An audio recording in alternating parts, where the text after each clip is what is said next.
Hoje nós estamos no capítulo 19 da Confissão de Fé de Westminster. Este capítulo marca uma grande divisão na Confissão de Fé. Como texto de abertura e base, eu convido os irmãos que abram em Ezequiel, capítulo 36, verso 26. Profeta Ezequiel, capítulo 36, verso 26. Ezequiel 36, verso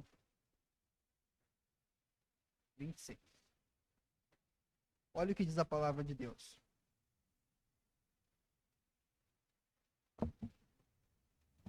Vamos lá? Diz assim: Dar-vos-ei coração novo, e porei dentro de vós espírito novo. Tirarei de vós o coração de pedra, e vos darei coração de carne. Amém. Amados, como eu disse, este capítulo da Confissão de Fé, ele marca uma grande divisão na Confissão de Fé. Se você quer estudar e quer entender o que a Confissão de Fé está ensinando, você precisa compreender isso. Qual que é a grande divisão aqui? Na terceira ou quarta, agora não me lembro, pergunta do breve catecismo, que a gente ensina para as crianças, faça a seguinte pergunta: qual é o principal ensinamento da Escritura? Alguém saberia responder essa pergunta? Se souber, levanta a mão. Qual é o principal ensinamento da Escritura? Alguém sabe? Se eu... Não. Esse é o fim principal do homem. A... Fim principal do homem. Acho que é a terceira pergunta do breve catecismo. Qual é o principal ensinamento da Escritura? Alguém quer arriscar? Não. Não. O principal ensinamento da Escritura é aquilo que o homem deve crer a respeito de Deus e o dever que Deus exige de nós. Este é o principal ensinamento da Escritura. Em poucas palavras, tá? Então, se alguém perguntasse para você assim, ó, qual é o principal ensinamento da Sagrada Escritura? Você deveria responder: aquilo que o homem deve crer a respeito de Deus e o dever que Deus exige de nós.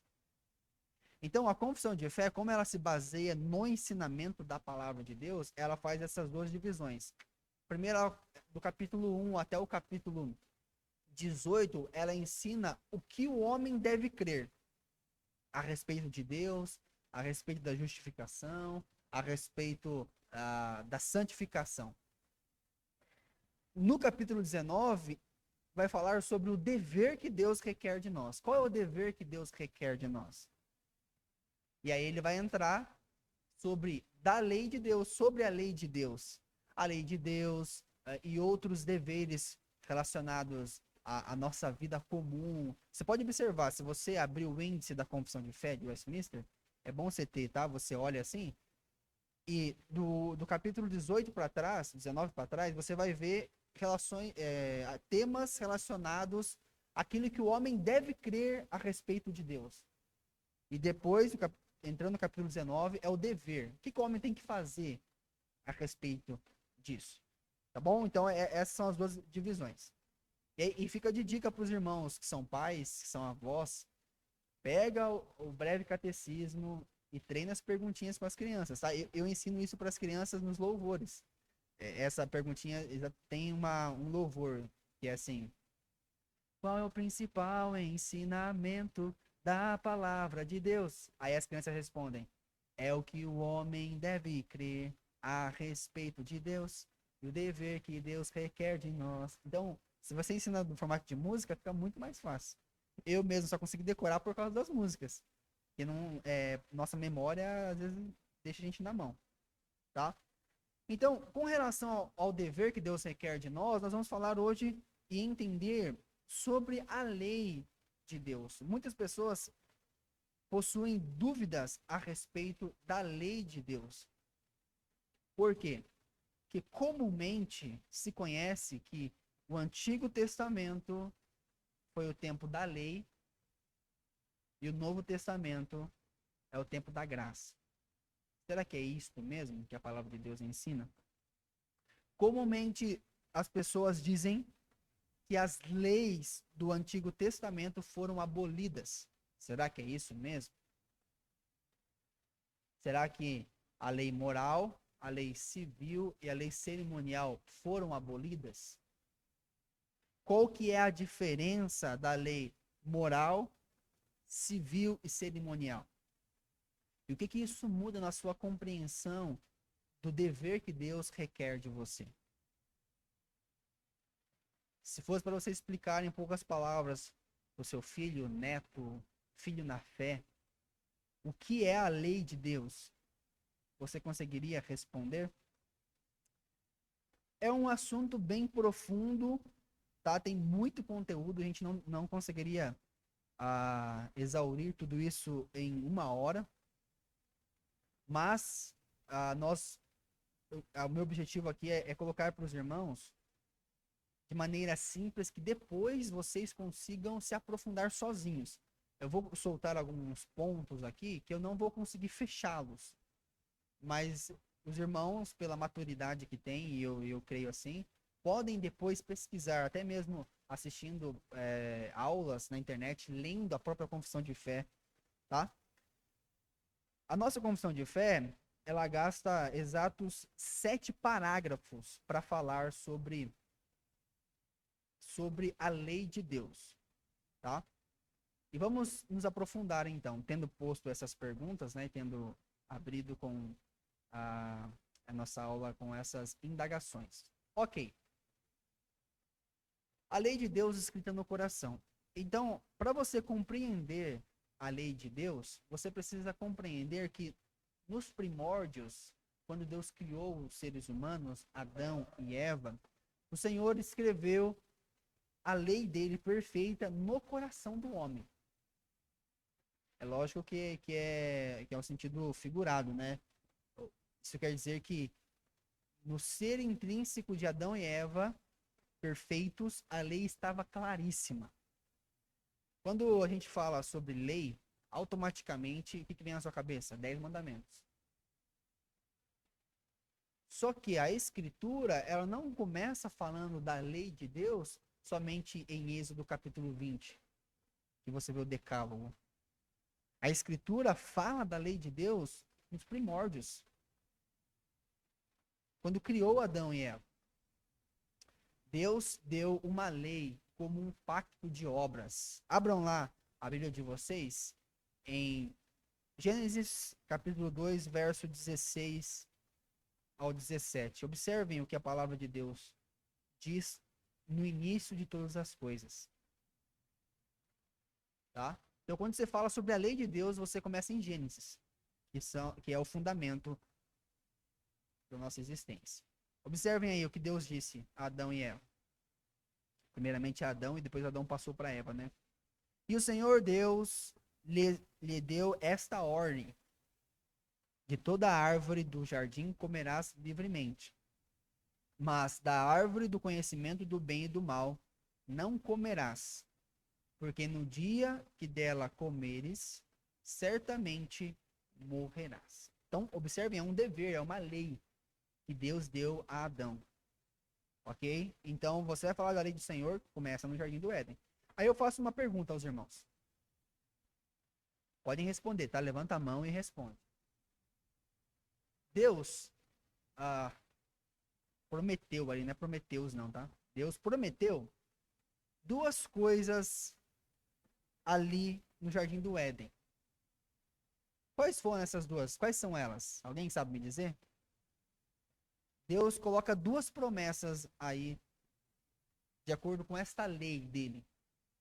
Alguém saberia responder? O que Deus promete ali? Deus dá esta ordem, né? Hã? Morrerás, é uma promessa. Mas tem outra promessa também. Qual seria? Hã? Não, Deus não prometeu que ele ia comer. Deus prometeu que se ele comesse, ele ia morrer. E se ele não comesse? Vida. Tá? Então, Deus promete vida pela obediência e morte pela desobediência. Tá? Então, amados, observem. a lei começou ali e o Senhor estabeleceu: eu vou dar vida para vocês se vocês obedecerem. Esta é a lei. E eu vou matá-los, vocês receberão a morte se vocês desobedecerem. Nós chamamos o início aí de pacto das obras. Este pacto foi feito com Adão como nosso representante. Entenda uma coisa, muitos crentes não compreenderam isso ainda. Adão era o nosso representante. Adão e Eva eram os nossos representantes. Quando Adão e Eva reprovam, nós somos reprovados. Eles são os representantes da humanidade. Uma vez, porque assim, ó, se você estivesse lá e se você fosse tentado como ser humano, você também cairia, porque ele é um modelo de quem nós somos. Tá? Então é por isso que quando ele morre, nós morremos junto com ele. Ok? Eu vou me aprofundar mais nisso à frente. Então, guardem isso. Pacto das obras. Obedeça e ganhe vida. Não obedeça e você ganhará a morte. No Éden, a lei de Deus foi mais claramente revelada do que em qualquer outro lugar. O que eu quero dizer com isto? Quero dizer o seguinte, que a lei, como eu disse no começo, a lei foi escrita no coração dele, ou seja, Deus não precisava ficar explicando para Adão que ele não podia matar, que ele não poderia ter outro Deus, que ele não deveria usar o nome do Senhor seu Deus em vão, que ele não deveria, pensa em todos os demais mandamentos. Já estava claro para ele. Já estava nítido para ele o que era certo e o que era errado. Por isso que o Senhor não precisou escrever para ele. A única lei dada era para não comer do fruto, né? Esse era o pacto que o Senhor fez com ele. Mas as demais leis já estavam claras no coração deles. O que para nós, às vezes, não é tão claro. Às vezes a gente precisa consultar o pastor, consultar irmãos mais experientes com relação a algumas decisões que a gente vai tomar. A gente fica pensando, será que isso seria pecado eu fazer isso? Será que isso é certo? Será que isso é errado? Porque o nosso coração, ele está endurecido. Eu vou tratar melhor sobre isso nos slides da frente. Mas a lei estava clara para Adão. Deus não precisava explicar para ele. Eles compreenderam a lei como uma unidade interconectada. Por que não tinha lá primeiro mandamento, segundo mandamento, terceiro mandamento, quarto mandamento? Porque estava conectado todos em um só. E é este o ensinamento da palavra de Deus. A palavra de Deus não diz que você tem que separar os mandamentos, porque eles estão conectados. De tal maneira que se você quebra um dos mandamentos, você já quebrou todos. Abram aí em Tiago, capítulo 2, verso 10. Olha o que Tiago diz sobre os mandamentos de Deus. Tiago 2, 10. Diz assim: pois qualquer que guarda toda a lei, mas tropeça em um só ponto, se torna culpado de todos. Conseguem compreender que os 10 mandamentos, eles são um só? De tal maneira, se você quebra um, os demais já foram violados também. Então, para Adão e Eva, isto estava claro. Como nós bem sabemos, eles foram tentados e caíram. Porém, mesmo depois da queda, a lei de Deus continua perfeita. Não significa, amados irmãos, que depois que eles pecaram, de alguma forma a lei foi diminuída. O que aconteceu foi que o coração deles foi ferido e aquilo que estava claro a eles, à medida que eles se afastavam de Deus, a clareza da lei foi se obscurecendo. O coração foi se endurecendo. É óbvio que Caim, ele sabia que ele não deveria matar o seu irmão. Mas depois que ele matou o seu irmão, ele fugiu, criou uma cidade. E observem que as pessoas que estavam ali com ele eu esqueci o nome dele, se não me engano foi Lameque, né? Que disse, Caim matou um, eu matei dois, e por isso ele diz que ele matou mais pessoas do que Caim.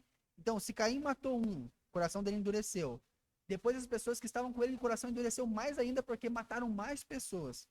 Então, quando você se afasta de Deus, quando você se afasta do legislador, as leis vão se apagando. E você vai se tornando cada vez mais o legislador da sua vida. Não é isso, Valmer? Se nós não temos legisladores, o que a gente vai fazer? Cada um vai fazer a sua lei, né? Se você não tem legislador, se você se afasta do grande legislador, você vai acabar criando a sua própria lei. Como eu disse, porém, o coração do homem foi se afastando cada vez mais da lei de Deus. Por isso, Deus precisou escrevê-la em tábuas de pedra. Então, irmãos, observem.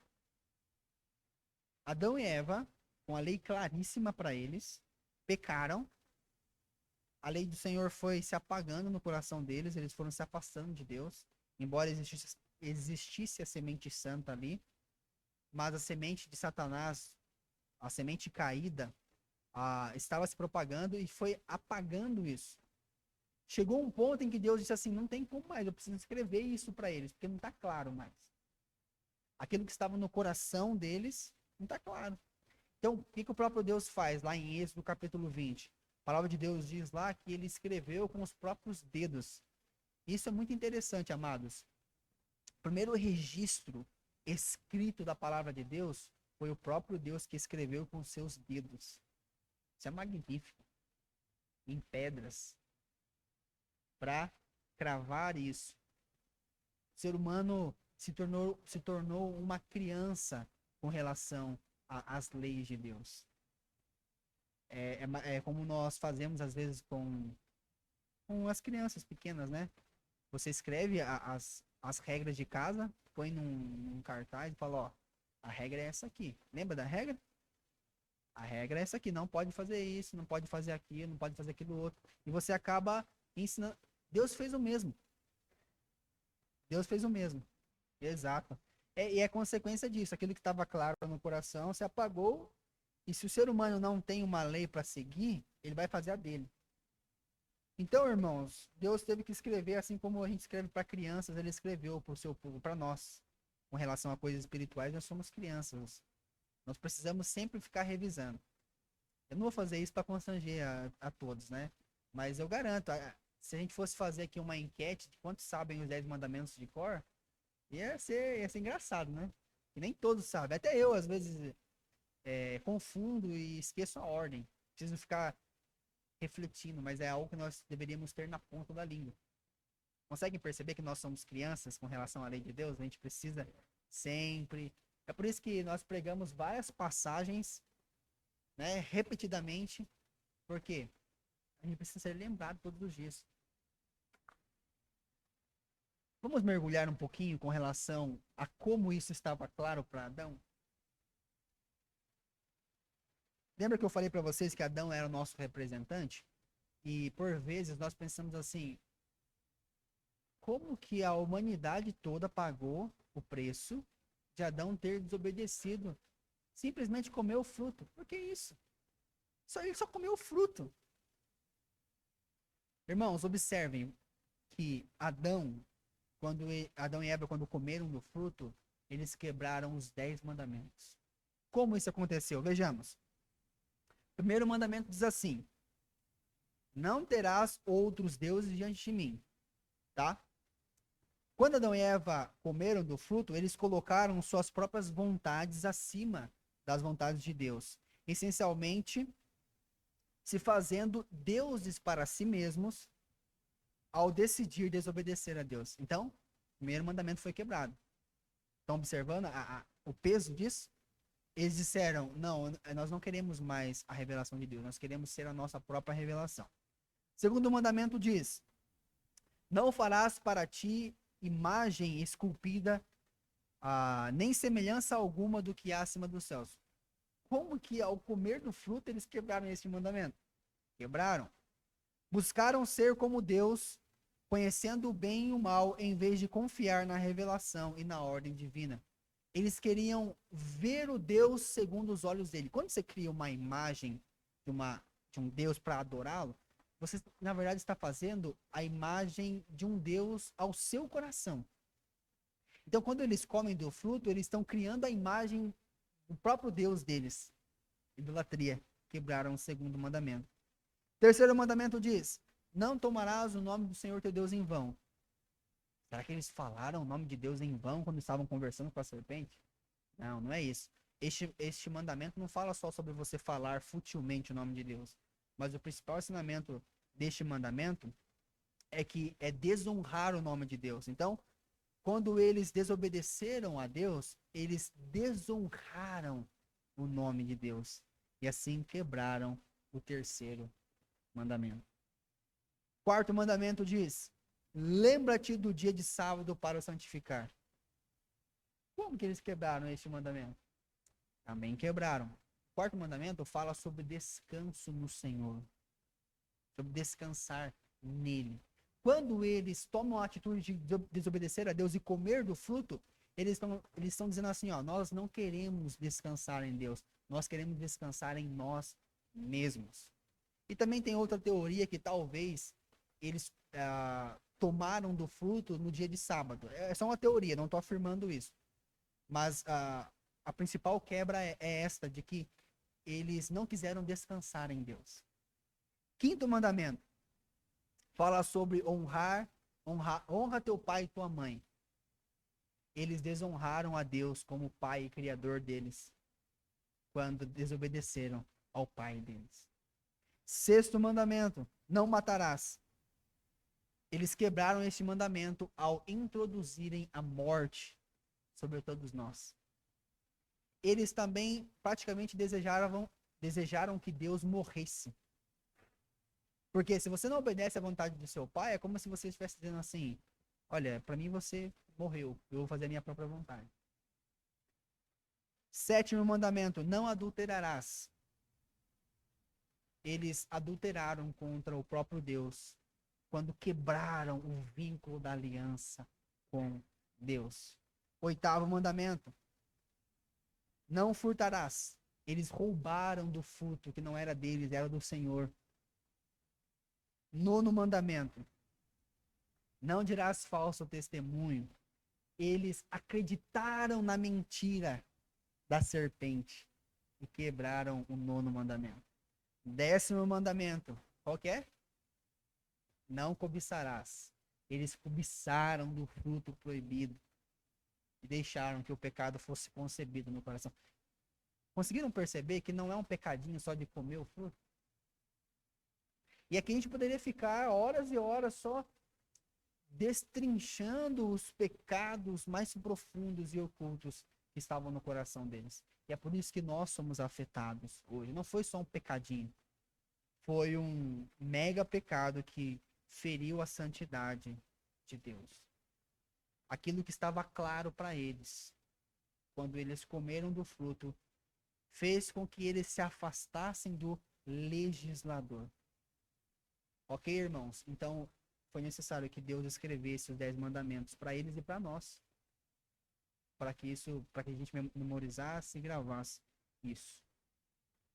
Tendo posto isso, com relação que Deus gravou a lei escrita no coração dos seres humanos, e observem, a palavra de Deus diz que o ser humano, por mais depravado que ele seja, sempre tem um resquício da lei de Deus ali. Ele tem sempre um senso moral. De onde vem esse senso moral? Vem da lei de Deus, dessa lei que está ali. Ela nunca é apagada porque faz parte da imagem de Deus no homem. Mas, infelizmente, algumas pessoas isso está completamente bagunçado. E Deus, por sua misericórdia, preserva homens fiéis que ainda que não sejam crentes, eles são fiéis no sentido da lei moral que preserva os seres humanos. Quando Deus escreveu os 10 mandamentos, para que nós gravássemos, ele também não deu somente os 10 mandamentos, ele deu também a lei cerimonial e a lei civil. A lei cerimonial, em grande parte, está ligada ao culto no Antigo Testamento. Então, vou repetir porque para alguns isso não está claro ainda. Quando nós falamos de lei de Deus, falamos da escrita no coração do homem, e aí entramos agora naquilo que ele escreveu nas tábuas da lei. Nas tábuas. Lei moral. Essa é a principal, lei moral. Além dessas leis, Deus deu outras leis, que é a cerimonial e a civil. O que seria a lei cerimonial em poucas palavras? Se alguém perguntasse para você e você fosse responder. Você diria assim, ó, essas leis cerimoniais está ligado ao culto no Antigo Testamento. Ponto. Simples, tá? Liturgia, isso. Está ligado à liturgia, ao culto no Antigo Testamento. Como era o culto no Antigo Testamento? Você vai para a lei cerimonial. E aí você vai ver purificação, lavar as mãos, questão de sangue, questão de regra aos dias comuns das mulheres, com relação a doenças. Tudo isso envolvia a questão da lei cerimonial, tá? Tanto a lei cerimonial, agora observem assim, ó, lei cerimonial e lei civil.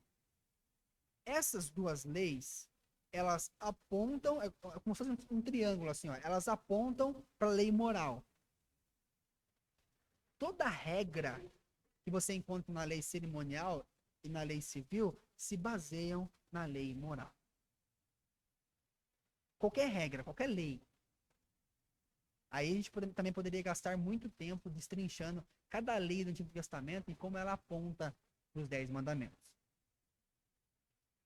Essas leis cerimoniais, a gente está vendo agora primeiro a questão da lei cerimonial. Elas prefiguram a Cristo.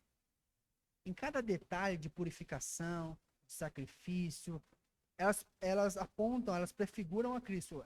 Elas apontam para as graças, atos, sofrimentos e benefícios que Cristo nos deu.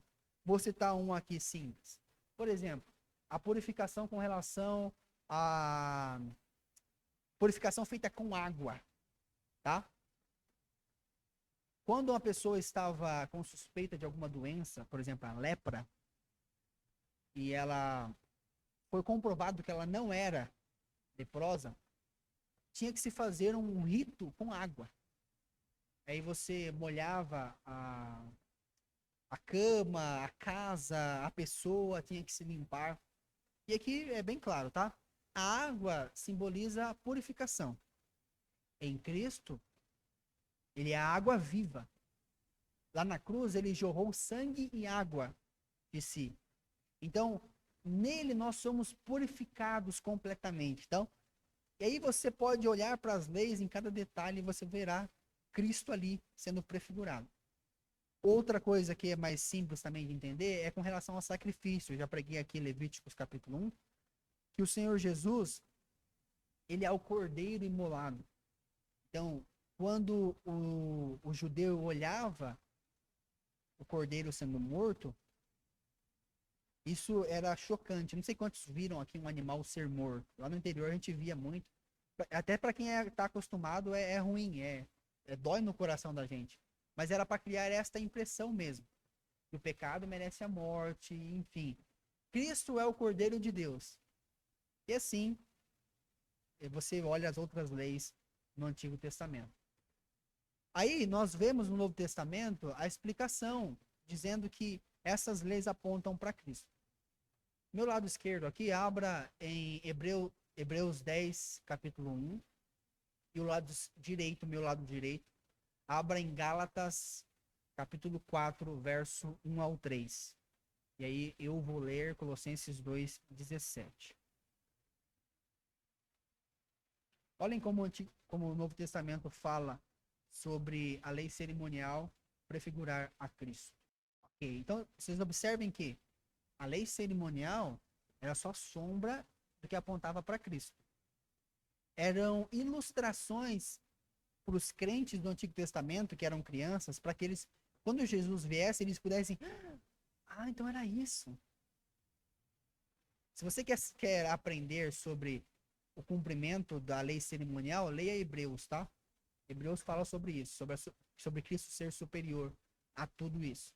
Então, irmãos, com relação à comida, os adventistas brigam muito com relação a isso, né? Comida, guarda de sábado, essas coisas, enfim. Todo aquele sistema de purificação aponta para Cristo, porque é Ele quem nos purifica. Cristo é a nossa revelação superior. Gálatas 4:1. Puxa aí, Alex. Conseguiu achar? Puxa aí, vai lá, puxa aí. Isso, então ele está falando assim, ó, que lá a lei no Antigo Testamento, essa lei cerimonial, era tutor. Ensinava as crianças espirituais do Antigo Testamento, para que quando Cristo viesse, ficasse claro a eles. Olha o que diz Colossenses 2,17. Porque tudo isso tem sido sombra das coisas que haviam de vir, porém o corpo é de Cristo. Então, em Cristo, a lei cerimonial se cumpre. Nele nós temos a purificação. E com relação à lei civil, como que você explicaria para as pessoas o que é a lei civil no Antigo Testamento? A lei civil é a aplicação da lei moral em uma nação. Simples. É como se você fosse escrever uma constituição. Imagina você escrever uma constituição de algum país baseado nos 10 mandamentos. Isso é a lei civil de Israel, tá?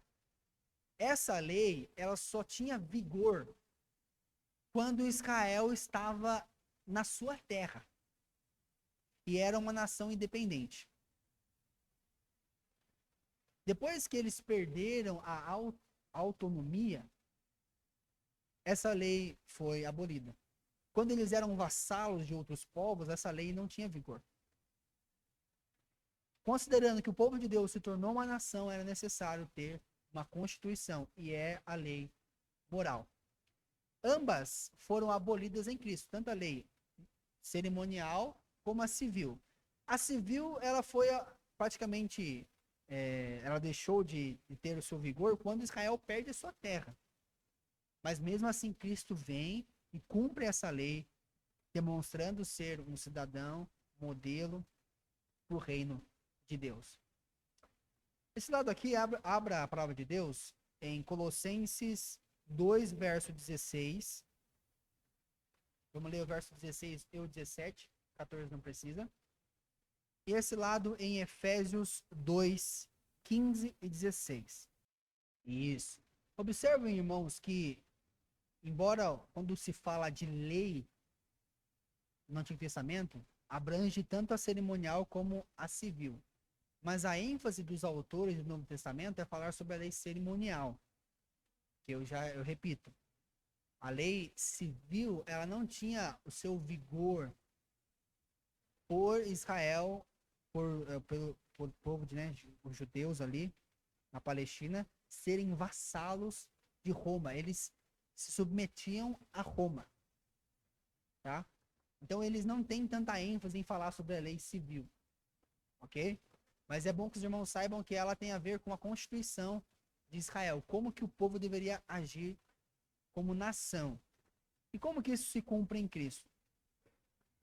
Observem que essas leis civis, elas eram bem organizadas e bonitas. Por exemplo, tinha uma lei lá, civil, que era assim: se um estrangeiro passasse por Israel e ele visse uma plantação de frutas, né, qualquer fruta que seja, ele era autorizado a esticar o braço e pegar quantos frutos ele conseguisse, onde alcançasse o seu braço. Ele não poderia entrar, ele não poderia invadir, mas ele esticasse o braço, ele poderia pegar quantos. Isso por quê? Para preservar a vida do estrangeiro, dos pobres. Essa era uma lei civil que regia ali a constituição deles. Esta é um exemplo de outras leis bonitas que tinham ali, com relação a pobres, a escravos, várias outras. Quando as outras nações vissem Israel cumprindo essas leis, eles deveriam ficar maravilhados. Nossa, olha que constituição perfeita. Olha, eles seguem a Constituição. Olha como a lei rege eles de maneira correta. E essa nação é perfeita, é linda essa nação. E eles deveriam ser luz para as nações. Só que, infelizmente, Israel, várias das leis civis, eles não cumpriram. E eles não foram luz. Agora, Cristo, quando Cristo vem, ele submete as autoridades. Ele segue a lei civil, ele segue a lei cerimonial. E Cristo cumpre a lei perfeitamente. E ele é a luz do mundo. Então, dessa maneira, Cristo ele cumpre a lei civil, tá? E eu vou entrar numa polêmica aqui. Eu gosto de polêmica. Temos aqui dois, na verdade, né? Como que fala quando a pessoa é formada em advocacia? Jurista mesmo, né? Tem o Valmir, tem o irmão ali também atrás. Eu esqueci seu nome, é o Marcos, verdade? Temos também a Giovana que tá saindo ali. Se tiver mais alguém formado em direito aqui, que eu não sei, tá? Observem, tá? A lei civil de Deus. Uma pergunta que eu faço para os irmãos. Podem responder também, se vocês quiserem. Ela seria útil para nós, de alguma maneira, hoje? Mesmo sendo abolida em Cristo, ela foi abolida, tá? Não é obrigatório, assim, cumprir, porque tem relação somente com Israel na sua terra. Mas olhando aqui como uma constituição dada por Deus, os irmãos acham que tem alguma validade para nós? O que vocês acham? O que você acha, Valmir, como um jurista aí? Não, civil, esquece cerimonial. Civil, civil.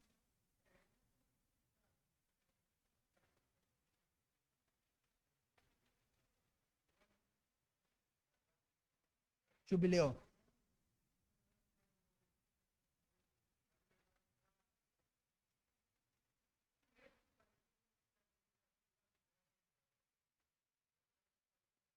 Uhum.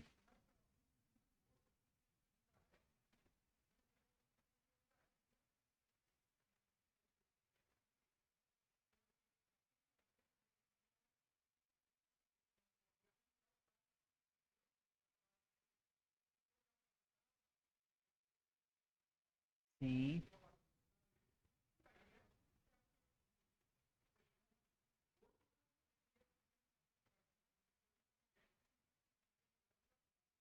sim, sim. Exato. Não, o irmão colocou muito bem, tá? Mas eu chamo a atenção dos irmãos aqui que é o seguinte, ó, olha que interessante isso. Se Deus deu esta constituição para eles, isso veio de Deus. Deus é perfeito, certo? Deus, ele não pode mentir, certo? Logo, isso aqui é só uma teoria, tá? Não tô falando que tem que ser assim, mas é para os irmãos refletirem. Se nós conseguíssemos construir ou escrever uma constituição que se aproximasse da qual Deus deu no Antigo Testamento para uma nação hoje, eu creio que nós teríamos a nação perfeita. Não a nação perfeita, mas a Constituição perfeita. Porque Deus deu. Ali você pode aprender muitos modelos e princípios. Por exemplo, o irmão falou sobre o ano de jubileu. A gente poderia fazer um estudo de doutorado ou qualquer outro estudo pós-doutorado em como o ano de jubileu, a lei do jubileu, seria benéfica para evitar a miséria. Ou como você devolver os bens aos outros. Tinha uma lei lá civil que era assim, ó. Toda a cidade cercada em volta de Jerusalém, porque vocês sabem, né? Quanto mais na capital, mais vale, certo? E o Senhor já sabia disso. Então ele colocou certas regras para que pessoas não ficassem ricos demais. Não que o Senhor era contra os ricos. As pessoas poderiam ter riquezas e existiam alguns que eram ricos bastante, eram muito ricos, né? Mas Deus colocou certas regras para evitar a miséria, a pobreza. Então, eu só estou levando os irmãos a pensarem com relação à lei civil. Se nós conseguíssemos olhar os princípios que Deus colocou ali e estabelecêssemos na nossa Constituição, nós evitaríamos muitos erros jurídicos por aí.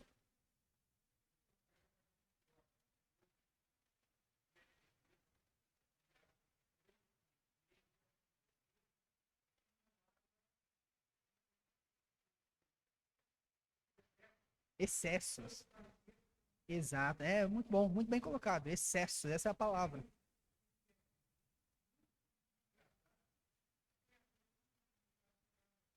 Isso. Então, Deus, olha que depois os irmãos, aqui é um incentivo para vocês. Eu sei que quando vocês chegam em Levíticos, em Êxodo ali, em Números, ai, de novo, isso genealogia, ler essas leis aqui. Olhem agora com outros olhos, tá? Olhem a providência de Deus. Pensem assim, por que que tinha uma lei civil que era obrigado as pessoas a pôr, aí como que chama? No segundo andar, para a pessoa não cair, como que chama? Esqueci o nome.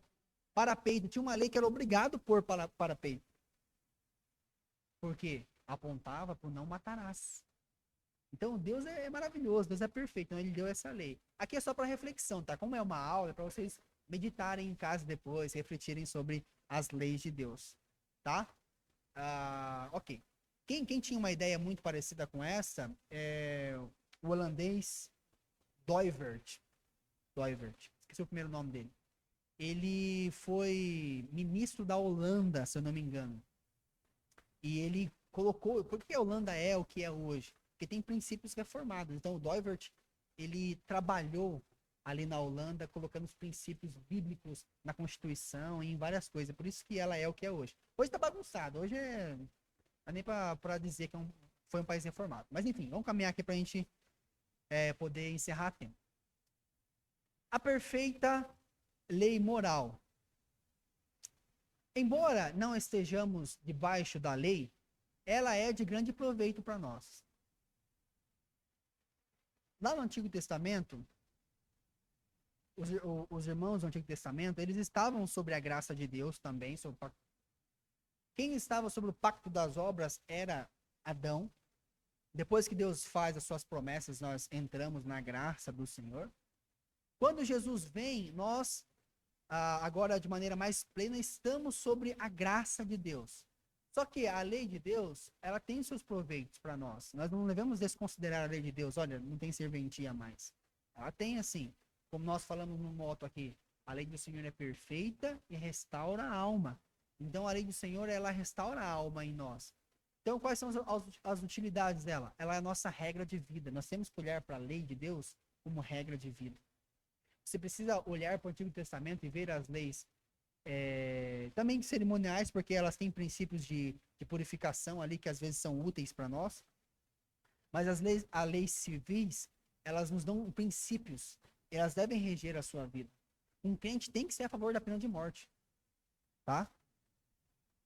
Porque você não paga a vida com dinheiro, você paga a vida com vida.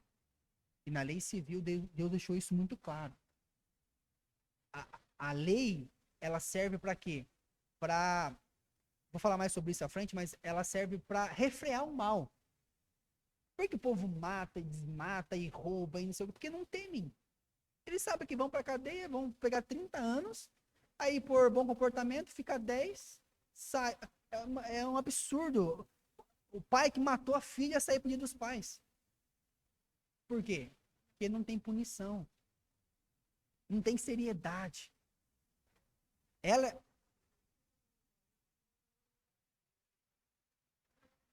é o primeiro. Não, tem pessoa que fala assim, ó, eu vou matar porque eu sei que eu não vou ser preso. Eu sou réu primário. Gente, isso é um absurdo. Então, a lei de Deus, ela tem que reger a nossa vida. Ela tem que reger você. Ela tem que trazer seriedade para você. O que mais? A lei de Deus, ela revela a vontade de Deus para nós. Quer saber a vontade de Deus? Quer saber o dever que Deus exige de você? Olha para a lei. O que mais? Ela descobre os nossos pecados. Quando você olha para a lei de Deus, você fica horrorizado com quem você é. Ô, Senhor, me perdoa. Ela faz isso conosco. Ela nos leva à humilhação. Ela humilha a gente. Quanto mais você lê a Bíblia, mais você... Ai, como eu sou miserável. E assim ela nos conduz a Cristo. Eu esqueci o número desse hino, né? Mas se os irmãos souberem aí, me digam. Aquilo lá. Ó, com cego andei e perdido vaguei, longe, longe do meu Salvador. Aí tem um trecho que fala assim: mas um dia senti meus pecados e vi sobre mim o castigo da lei. Algumas versões antigas dizem a espada da lei. Aí diz, apressado corri, em Jesus me escondi. Você olha para a espada da lei, você automaticamente corre para Jesus. Você confessa os seus pecados. Esse é o papel da lei. Ela é o nosso guia. O que mais? É só isso? Eu só vou concluir aqui, eu já dou a palavra, tá? Ela contém as corrupções com ameaças. É isso que eu falei para os irmãos, tá? Se um país ele tem a pena de morte para aqueles que matam, para aqueles que fazem esses crimes de atrocidades, isso refreia o mal. A pessoa vai pensar duas vezes antes de fazer uma tragédia. Então, Deus também, ele fala que ele vai nos castigar, vai nos disciplinar se nós errarmos. Então, a lei, ela refreia o mal. Quantas vezes você deixou de pecar porque você lembrou? Nossa, se eu fazer isso aqui, a consequência vai ser ruim. Porque a lei faz isso, ela tem esse papel em nossa vida. Pode falar, irmã.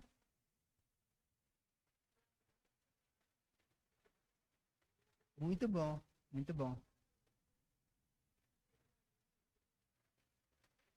Verdade. É isso mesmo.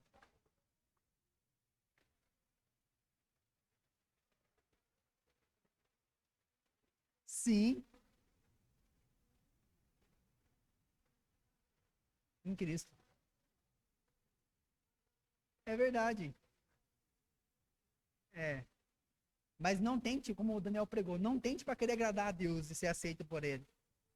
É, e aí as pessoas, é o clichê.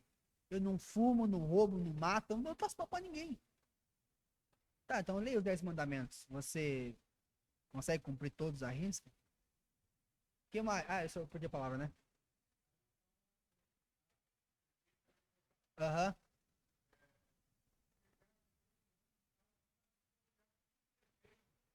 Leia pra nós.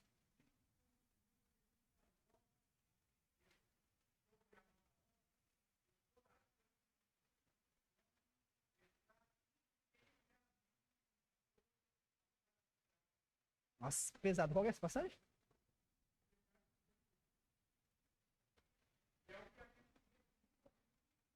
Muito boa essa passagem. Eu não lembrei dela, não. Olha, irmãos, eu vou ler pra quem não conseguiu ouvir ele, o irmão lendo ali, ó. Olha o que diz Eclesiastes. Visto como se não executa logo a sentença sobre a má obra, ou seja, você não dá a sentença certa, o coração dos filhos dos homens está inteiramente disposto a praticar o mal. Então, se você não ameaça, é igual o seu filho, se você não falar pra ele, ó, se você desobedecer, você vai levar uma chinelada pra você aprender. Se você não ameaça isso, o filho, meu pai nunca faz nada pra mim. Meu pai só fala e nunca cumpre, ele só ameaça só. Eu lembro de um amigo meu que ele, quando ele ia surrar, assim, chamar atenção, né? Ele batia o pano de prata, assim, bem devagarzinho, assim, só que isso não serve pra nada, você tem que ameaçar. Assim, não tô falando espancar, tá, gente? Não é isso. Você dá uma palmadinha ali e você trabalha no coração da criança, dizendo assim, olha, você lembra que você apanhou porque você fez isso? Você traz a mente da criança. Se você fizer de novo, você vai levar isso. E a criança teme. E ela não vai querer praticar o erro de novo. Então, esse é o princípio bíblico. Fala, meu irmão.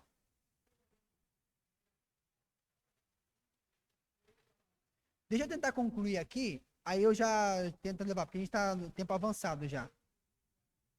É Eclesiastes 8:11.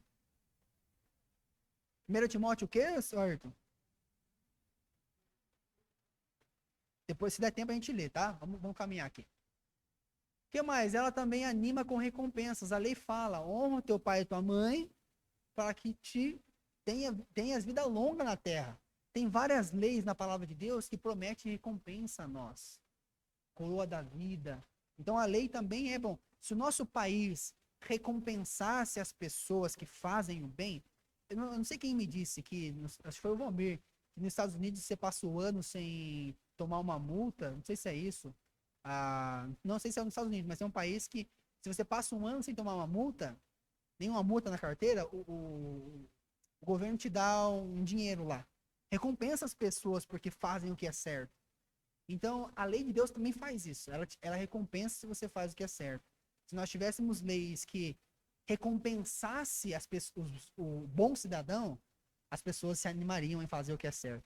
Mas é o contrário, né? A pessoa vai presa e aí recebe 3, 4 salários mínimos por causa de mais de quem trabalha, de quem dá a vida. É um absurdo. Isso tem que gerar revolta no nosso coração, tá? O que mais? O evangelho não é contra a lei. Ele suavemente nos conduz a ela, tá?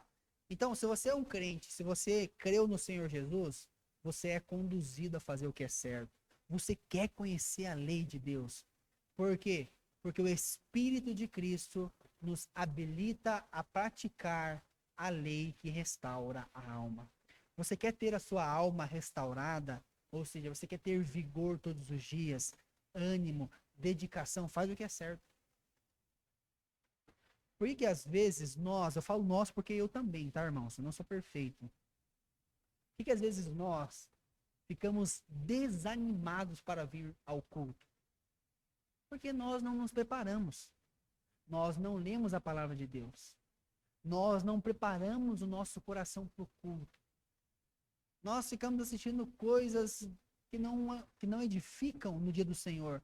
Nós fazemos coisas que não edificam, que não servem para nada. Alimentamos o nosso coração com futebol, com isso, com aquilo, com não sei o quê.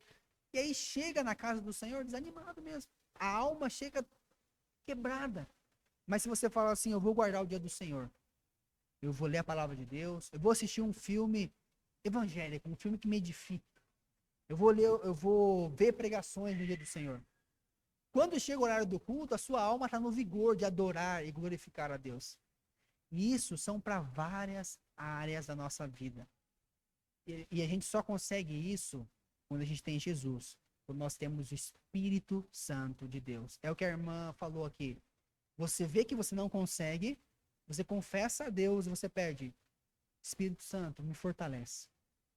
E aqui, irmãos, eu concluo com o texto que eu li no início.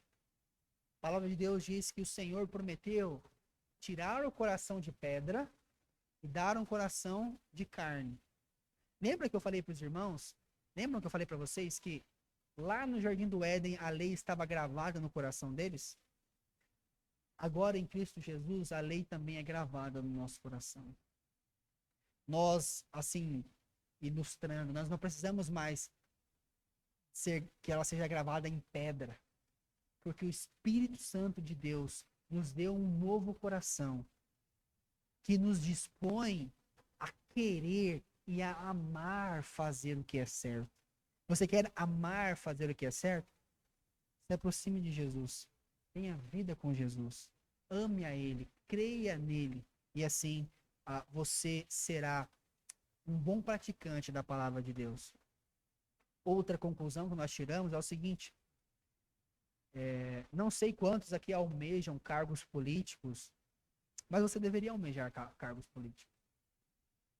Precisamos de bons cidadãos na política, que briguem por leis com princípios bíblicos, que lutem por princípios cristãos nas nossas leis. Nós precisamos. Talvez você não queira, mas incentive jovens. Incentive seu filho, seu neto. Nós deveríamos ter pessoas crentes ali. Nós deveríamos ser mais influentes nessas áreas. Então, irmãos, é um ensinamento a nós. A lei de Deus tem muito a nos contribuir. Tem muito a nos ensinar. Que nós, humildes, nos acheguemos a Cristo. Por fim, eu cito aquele hino de número 13 do nosso hinário. Depois que os irmãos vejam em casa e louvem ao Senhor. Hino de número 13, novo cântico. Tem um trecho que diz bem assim. Fogo em cima da arca santa, sarça ardente no... Como que é? São o quê? Não, ó. Fogo em cima da arca santa, sarça ardente no Sinai.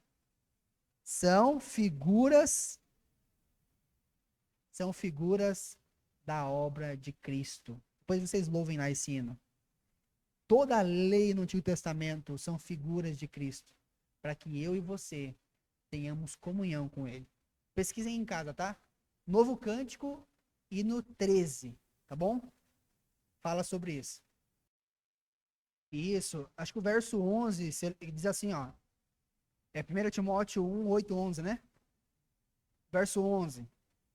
Essa sã doutrina se vê no glorioso evangelho que me foi confiado. O evangelho do Deus bendito. Ou seja, a lei, ela aponta para o evangelho glorioso de Cristo. Muito bem colocado, nosso irmão nessa passagem colocou para nós. Irmãos, fiquem de pé, vamos orar encerrando nossa aula. Oremos.